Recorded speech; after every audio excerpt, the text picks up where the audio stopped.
ആറന്മുളയിൽ അഷ്ടമി രോഹിണി വള്ളസദ്യയിൽ ആചാര ലംഘനം നടന്നുവെന്നാണ് തന്ത്രി പറയുന്നത്. അങ്ങനെയാണെങ്കിൽ ആചാരം ലംഘിച്ചത് ആരാണ്? നമുക്ക് ആദ്യം ഈ സംഭവം എന്താണെന്ന് നോക്കാം. കഴിഞ്ഞ മാസം 14-നായിരുന്നു അഷ്ടമി രോഹിണി വള്ളസദ്യ. അന്ന് ദേവന് നിവേദിക്കും മുൻപ് പുറത്ത് ദേവസ്വം മന്ത്രിക്ക് VN വാസവന് സദ്യ വിളമ്പി. ഇത് ആചാര ലംഘനമെന്നാണ് തന്ത്രി പറയുന്നത്. പരസ്യമായി പ്രായശ്ചിത്തം ചെയ്യണമെന്ന് തന്ത്രി പരമേശ്വരൻ വാസുദേവൻ ഭട്ടത്തിരി പറയുന്നു. അകത്തു നിന്ന് ആരും ദീപം കത്തിച്ചു കൊടുത്തിട്ടില്ല. പുറത്ത് ദീപം കത്തിച്ചത് ആരാണെന്ന് അറിയില്ല.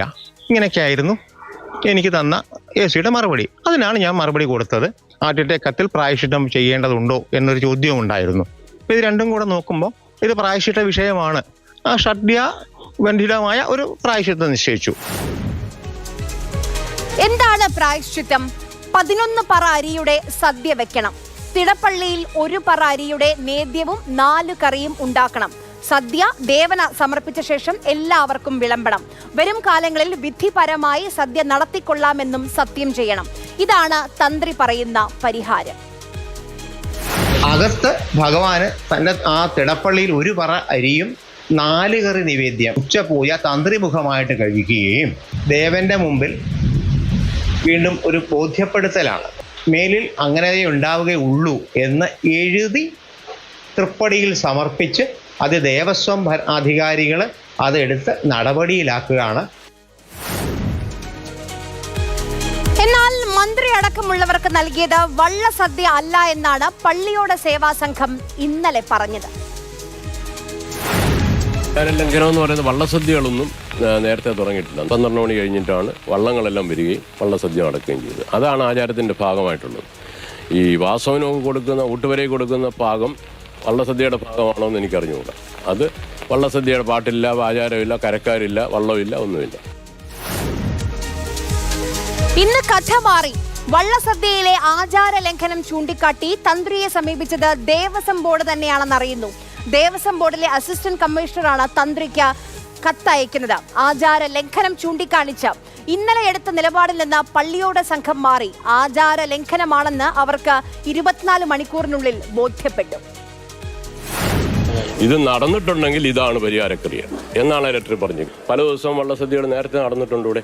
അതായത് ഇപ്പോൾ ചതയം കളിക്ക് പോകണം, പുതിയ കാവിൽ വരെ പോകണം, ഇവിടുന്ന് അവിടെ വരെ വള്ളം വലിച്ചുകൊണ്ട് പോകണം. അപ്പോൾ അതിനവർ ഇവിടെ ചെയ്യുന്ന 10:30 ആകുമ്പോഴേ ഇവിടെ വള്ളസദ്യ വഴിപാടുണ്ട്.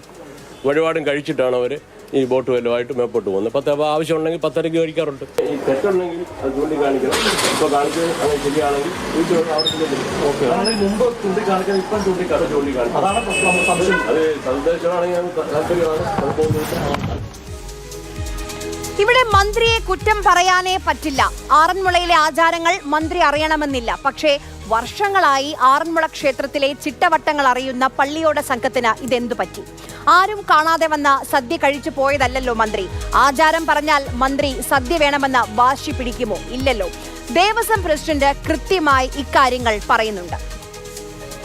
മന്ത്രിയെ സംബന്ധിച്ചിടത്തോളം അവിടുത്തെ ആചാരങ്ങൾ, അനുഷ്ഠാനങ്ങൾ, എല്ലാ ക്ഷേത്രത്തിലെയും ആചാരങ്ങളും അനുഷ്ഠാനങ്ങളും കൃത്യമായി ചെയ്യണമെന്നില്ലല്ലോ. അപ്പോൾ ഇവരല്ലേ അത് ചെയ്യേണ്ടത്. അപ്പോൾ അവർക്കൊരു വീഴ്ച പറ്റിയിട്ടുണ്ട്, അത് ശരിയായിരിക്കും. കാരണം തന്ത്രിയുടെ കാഴ്ചപ്പാടിൽ ഒരു വീഴ്ചയാണെങ്കിൽ അത് വീഴ്ച പറ്റിയത് യഥാർത്ഥത്തിൽ ഈ പള്ളിയോട സേവാ സംഘത്തിനാണ്. കാരണം മന്ത്രിക്ക് അതിനെ സംബന്ധിച്ച് അറിയില്ല. ഇവരെല്ലാം വിളിച്ചുകൊണ്ട് പോയി വിളക്ക് കത്തിച്ചു, അവർ തന്ത്രി വിളമ്പിക്കൊടുത്തു, അദ്ദേഹം കഴിച്ചു.